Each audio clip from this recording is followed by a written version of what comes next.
नमस्कार, मैं हूं रविंद्र जैन और आप देख रहे हैं मुंबई मास टाइम्स। आइए देखते हैं आज की मुख्य खबर। हिंदवी स्वराज्याचे सरसंस्थापक छत्रपती शिवरायांना मानाचा मुजरा करतो। भारतीय राज्यघटनेचे शिल्पकार भारतरत्न डॉक्टर बाबासाहेब आंबेडकर यांना मानवंदना अर्पित करतो। आज आपल्या सर्वांकरताच ही अत्यंत आनंदाची गोष्ट आहे की सलग तिसऱ्यांदा भारताचे प्रधानमंत्री होण्याचा कीर्तिमान स्थापित करणारे आपल्या सर्वांचे लाडके प्रधानमंत्री माननीय मोदीजी पहिल्यांदा महाराष्ट्रात येत आहेत। त्यांचं जोरदार आपल्या सगळ्यांच्या वतीनं मी या ठिकाणी स्वागत करतो।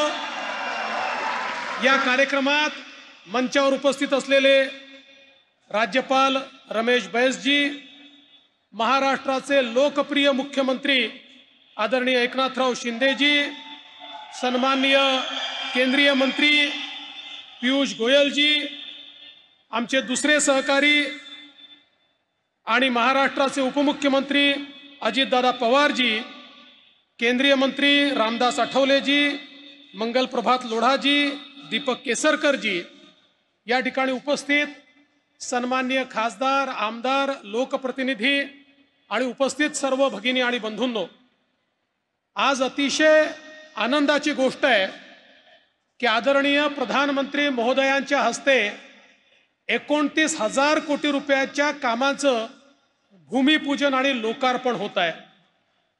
आदरणीय प्रधानमंत्रीजी, आपला जो कार्यकाळ आहे हा जसा गरीब कल्याणाच्या अजेंड्याकरता लोक लक्षात ठेवतील, तसंच अतिशय अभूतपूर्व अशा पायाभूत सुविधांच्या इन्फ्रास्ट्रक्चर प्रोजेक्ट बद्दल देखील आपलं नाव हे निश्चितपणे इतिहासामध्ये लिहिलं जाईल। आणि मुंबईकरांनी तर जे अनुभवलेलं आहे, मग या मुंबईचा अटल सेतू असो, कोस्टल रोड असो, इथली मेट्रो असो, इथल्या नवी मुंबईमधलं एअरपोर्ट असो, किंवा आताचे जे 2 प्रोजेक्ट आहेत ज्याच्यामध्ये ठाणे बोरीवली हा अतिशय महत्त्वाकांक्षी ट्विन टनेलचा प्रोजेक्ट आहे, किंवा गोरेगाव मुलुंड लिंक आहे, हे सगळे प्रोजेक्ट प्रचंड इन्फ्रास्ट्रक्चरचे मार्वल आहेत आणि मुंबईकरांच्या जीवनामध्ये अतिशय महत्त्वाचे मोलाचे तास आणि क्षण हे वाचवणारे अशा प्रकारचे हे सगळे प्रोजेक्ट्स आहेत। आणि म्हणून मी आपले आभार मानतो, माननीय मुख्यमंत्र्यांचं देखील मनापासून या ठिकाणी अभिनंदन करतो।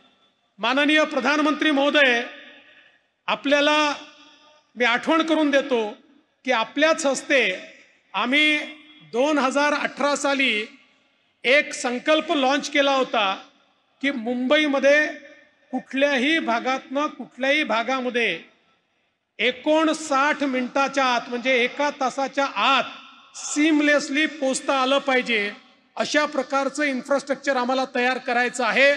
आणि आज हे जे 2 प्रोजेक्ट आपण करतोय त्या आपल्या उद्दिष्टाकडे अतिशय वेगाने आपली ही वाटचाल आहे।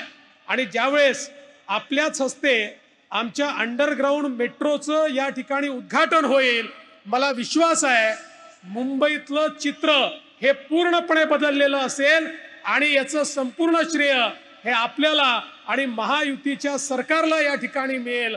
आणि म्हणून आपला अधिक वेळ न घेता या ठिकाणी आज जे विविध प्रकल्प आपण आम्हाला दिलेले आहेत त्या सर्व प्रकल्पांकरता आपले आभार मानतो। पुन्हा एकदा तमाम मुंबईकरांच्या वतीनं आणि महाराष्ट्राच्या 12 कोटी जनतेच्या वतीनं आपले मनपूर्वक स्वागत करतो आणि माझं बोलणं संपवतो। जय हिंद, जय महाराष्ट्र।